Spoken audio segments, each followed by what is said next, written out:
How to turn off Do Not Disturb on Android. Hi everyone, this is Kate and welcome back to another video. And on today's video, we will see how we can turn off Do Not Disturb on Android. So without further delay, let's get started with this video. Turning off Do Not Disturb mode on Android device is simple, where you can do that using your quick settings. So all you have to do is swipe down from the top of your screen to open up your quick settings panel. After that, you have to look for the Do Not Disturb icon.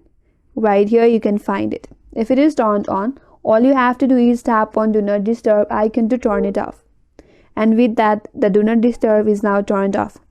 But in case if you're not able to find the Do Not Disturb in your quick settings, now you can open up settings in your device.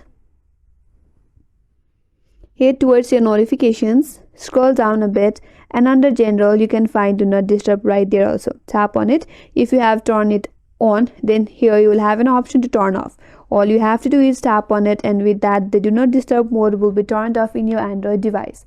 And that's all for today's video. Hope this video was helpful, and if you're new to our channel, consider subscribing.